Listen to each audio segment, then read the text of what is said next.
According to popular wisdom, you should replace your helmet every 5 years. This Shoei RF1200 has been with me now for the last 2 years, and I think that the lining is starting to get a little worn.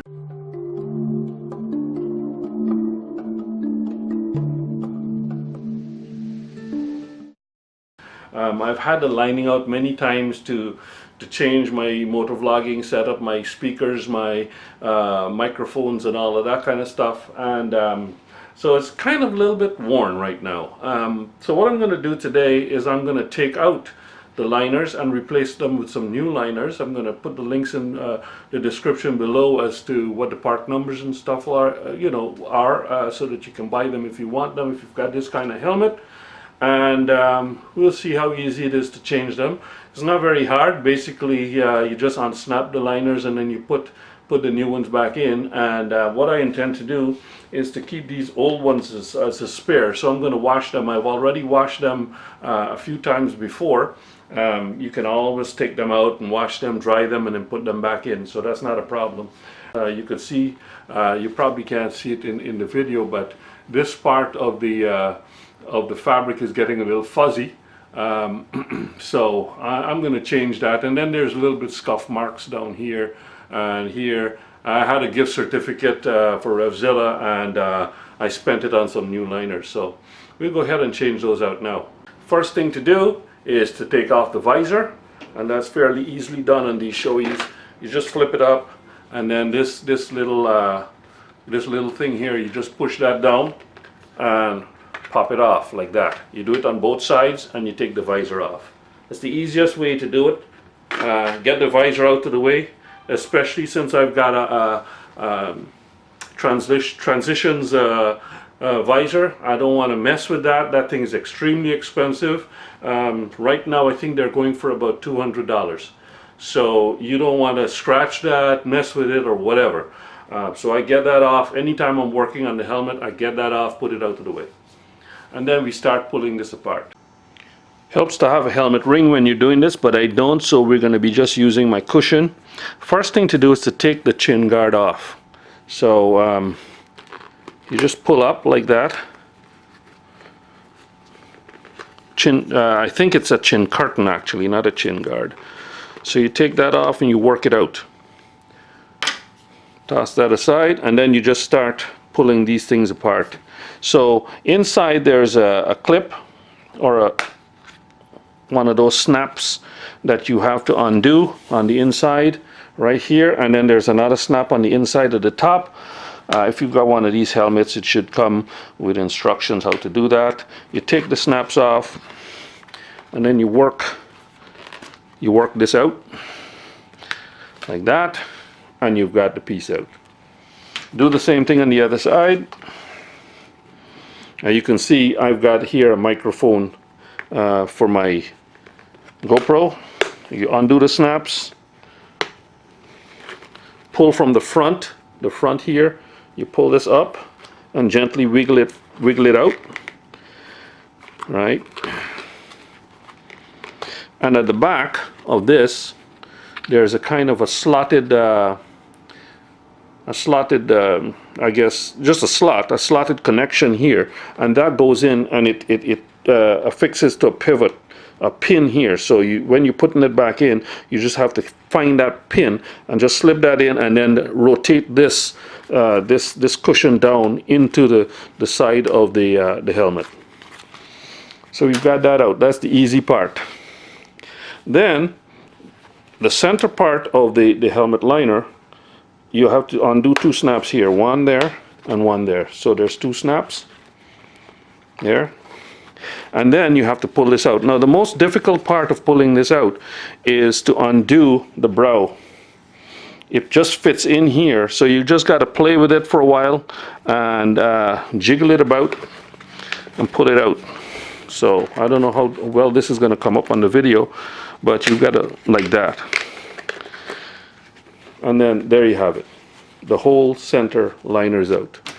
So these are the parts for the helmet. This is the center pad, and these are the cheek pads over here. So we're gonna just unbag them, I guess, and you'll see what I'm talking about. There they are, unbagged. One of the reasons I decided to change these liners also, aside from the fact that they're a bit worn, is that the center pad is a little bit slack and it seemed to be stretched a little bit, the old one. So I went ahead and got a slightly thicker pad, which hopefully will be not as stretched and will be a little bit more form-fitting inside the helmet, and will give me a snugger fit at the top.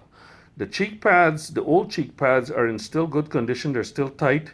So I'm expecting that these new ones are going to be even tighter. And so I've got to put up with a little bit of discomfort for the start. But well, at least they'll look new. First thing to do is to put the center pad in. Just put it roughly inside of the helmet like this. And like I said, this is the hardest part of the whole installation of all these new liners. You put it in there, and then you've got to worry about this sticking all of these tabs into the slot here in the brow vent. So, but not only that, you've got to, right in the corner here, there's this little plastic thing that has to go into this little slot over here. So it just takes time. You just got to work it in.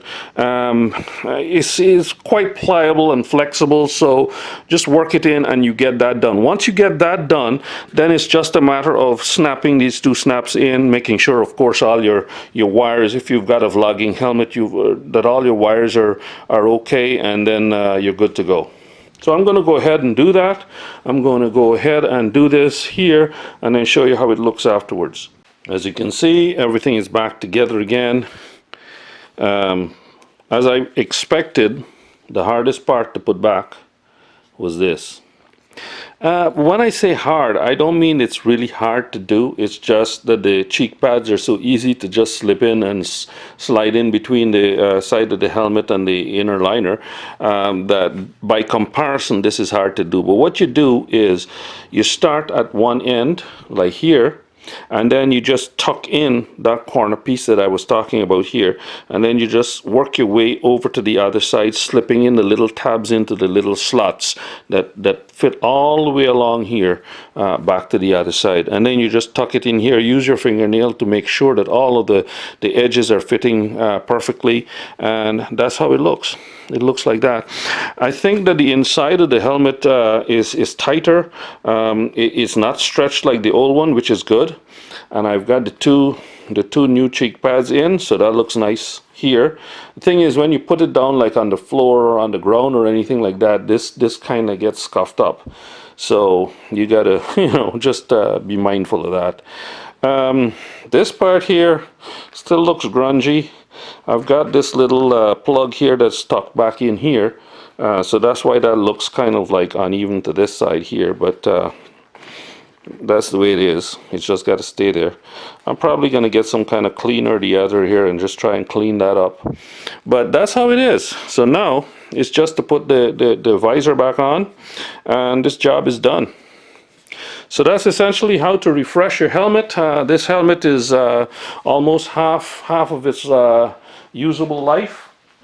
Like I said, I had it for about maybe 2.5 years, and so if you're supposed to replace them every 5 years, then it's about 2.5 years is about halfway. So meanwhile, there's nothing to stop you from refreshing the liner. Then it's kind of like a new helmet, right? Because this outside is still good as long as you don't drop it. So visor's back on, the transitions is back on. I don't have my pin lock. I do have a pin lock lens for all my visors. This one here, I took the pin lock off and I put it on one of the other ones, and I ordered a new one because it kind of got a little scuffed over the years. So right now I'm just using the naked transition shield, and it's nice and clear. Pin lock reduces the transmissivity by about 10%, according to Shoei. So that's it. Refreshed liner. Now it's going to be tight again on my head, so I got to put up with that for a little while.